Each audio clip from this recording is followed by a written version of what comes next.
In Chicago, Mayor Rahm Emanuel is speaking out for the first time since the city announced one of the most sweeping school closures nationwide. The anguish and the pain that comes from not making the change, from making the change, is less or minimal, in my view, or pales, compared to the anguish that comes by trapping children in schools that are not succeeding and trapping children in schools that will not give them an opportunity and all the doors that will open in their future. Well, the city is facing a financial meltdown, but the decision to shut 54 schools in a single year has certainly angered some parents and the city teachers union, who are publicly criticizing the mayor for that move. Joining me from Chicago, Reuters national correspondent Mary Wisniewski. Mary, thank you so much for joining me.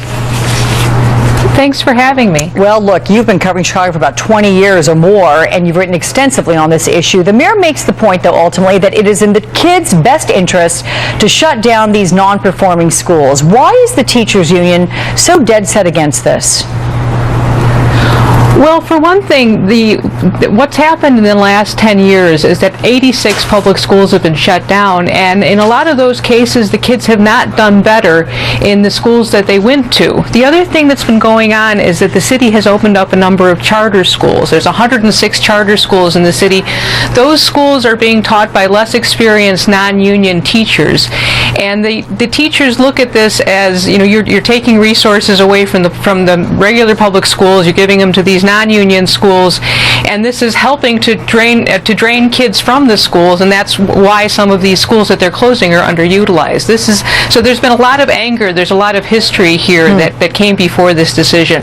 Yeah, there's also, from critics though, they're also pointing to the fact that this plan affects minority neighborhoods disproportionately. Let's listen to this. This is cowardly. Yes. And it's the ultimate bullying job. Yes.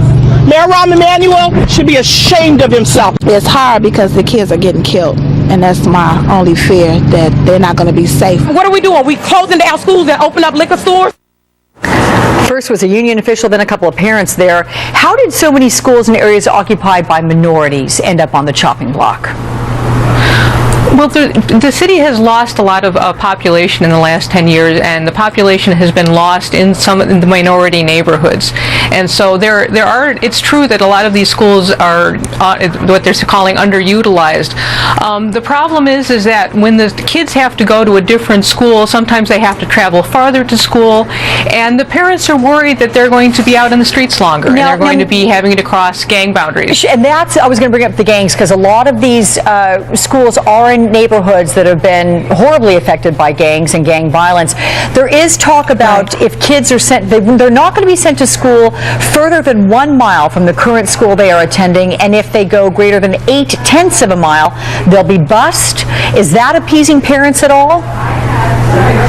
The parents they want their kids as near to home as possible, because they don't want the kids to have to cross any gang lines. They don't want them to be on the streets any longer than they have to.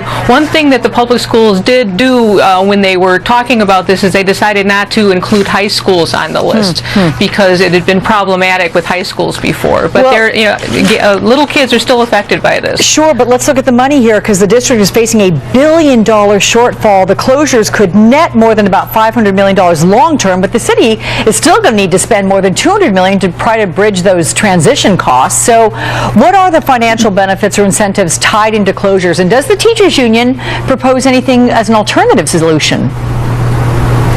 One of the things the teachers union has proposed is to put a moratorium on school closings so that the effects of them can be better studied, so they can look at ways to do this in a way that's less disruptive. They've asked for this to stop.